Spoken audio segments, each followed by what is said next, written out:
السلام عليكم. النهارده هعمل معاكم بيتزا وهتطلع قمر بالشكل ده. بصوا عامله ازاي، جامده قوي. شجعوني باحلى لايك ويلا نسمي بسم الله. معايا 3 كوبايات من الدقيق، المج العادي بتاع الشاي متعدد الاستخدامات او دقيق مخصص للبيتزا. بكون نخلاهم كويس قوي. بضيف عليهم نص معلقه صغيره من الملح، معلقه كبيره من السكر، كيس خميره فوريه. طبعا لو انا مش عارفه تاريخ الصلاحيه بحط الخميره في نص كوبايه ميه دافيه معاها معلقه سكر كبيره واسيبها تتفاعل، وارش عليهم رشه من الزعتر بيدي طعم حلو قوي للبيتزا. تابعي معايا الفيديو الاخر عشان اقول نصائح للمخبوزات. هقلبهم كويس قوي مع بعض واضيف عليهم 3 معالق كبار دافيين من اللبن، اكون مدفيه اللبن واخلط كده مع بعض.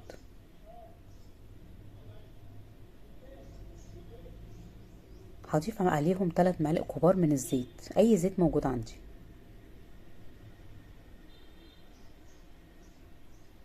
واقلب بقى كويس مع بعض.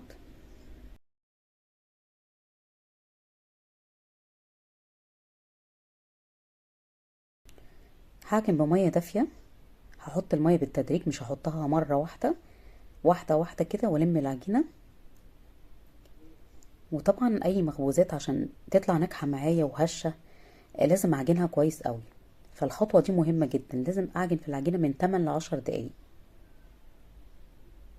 لازم اعجنها كويس قوي. لو هتعمليها في العجينه هتاخد معاكي 5 دقايق.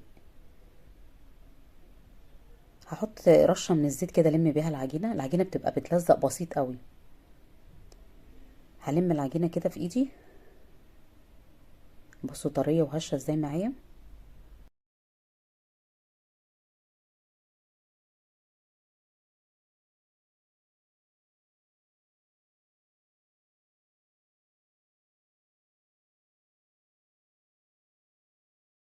هلم العجينه في ايدي كده وهجيب بوله ادهنها زيت.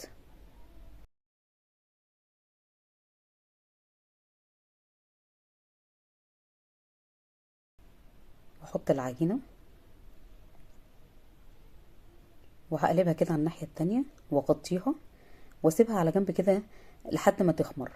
هتاخد بقى معايا ساعه، ساعه ونص، وتطلع معايا بالشكل ده. اديها البوكس بتاع كل مره والم العجينه كده اطلع منها الهواء. بصوا طريه معايا ازاي.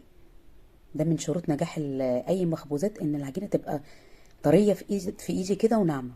ملمسها بيكون ناعم. برش رشه بسيطه من الدقيق وافرد بقى العجينه بالشكل ده. انا هعمل بيتزا حجم عائلي، هعملها كبيره. هفرد بقى بالشكل ده، تتفرد معايا بكل سهوله.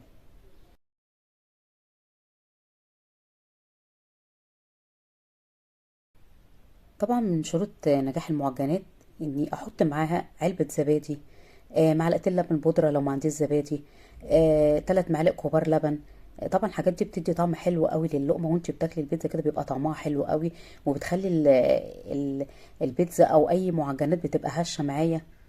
لازم اكون مسخنه الفرن 10 دقايق قبل ما ادخل المعجنات. والفرن يكون سخن عشان المخبوزات تطلع معايا هشه، ما تبقاش مكتومه. بفردها وبعمل في الاطراف فتحات كده بقطعه البيتزا او بالسكينه. طبعا لو مش حابه تعملي الخطوه دي ممكن تحطيها على طول في الصينيه. بعمل علامات اكس كده سهله قوي وبتدي شكل حلو قوي في الاخر. الاطراف بتبقى شكلها حلو قوي في الاخر.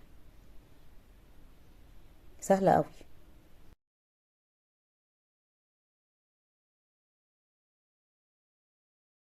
اجي عند النص افرد بقى في العجينه عشان اعرف اعمل بقيه الحتت اللي انا مقطعاها دي. وبدهن الصينيه، صينيه مقاس 30، بدهنها زيت دهنه بسيطه كده. وبحط البيتزا فيها بقى وابتدي افردها كده. بفرد بايدي من عند الاطراف كده. انا مش عايزاها تبقى رقيقه قوي عشان ما تتحرقش مني اثناء التسويه في النص. فبفرد من عند الاطراف كده بالشكل ده. واخرمها بقى بالشوكه عشان ما تتنفخش اثناء التسويه.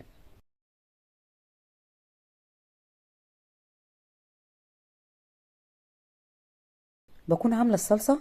تلاتة طماطم بضربهم في الخلاط، بحط معاهم توم وبصل بودر، بحط معاهم رشة زعتر، بحط معاهم رشة فلفل اسود، نص معلقة صغيرة ملح، نص معلقة صغيرة سكر، معلقة زيت، وبحطهم على النار لحد ما يتسبكوا وتبرد بقى واحطها على البيتزا بالشكل ده. احط على البيتزا وعلى الاطراف.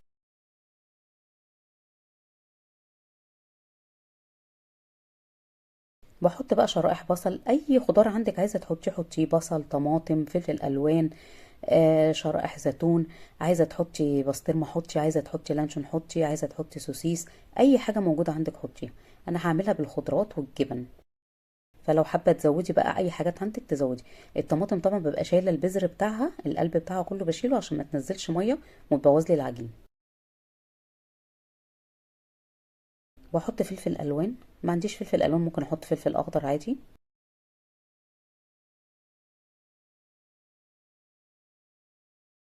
طبعا من نجاح المخبوزات ان الخميره لازم تكون طازه، ابقى عارفه الخميره دي تاريخ صلاحيتها ايه. بحط معلقه كبيره من الجبنه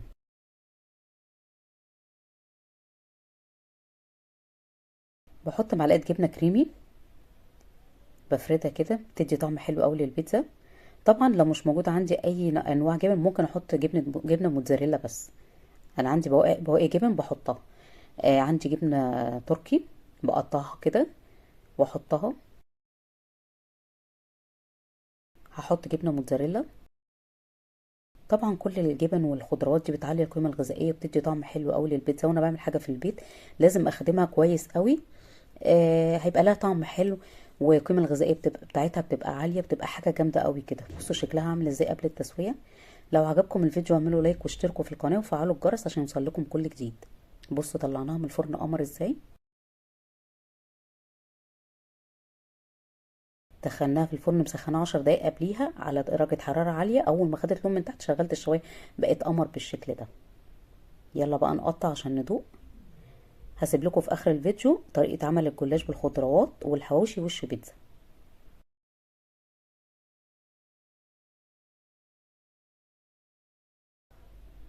بصوا عاملة ازاي، جامدة قوي.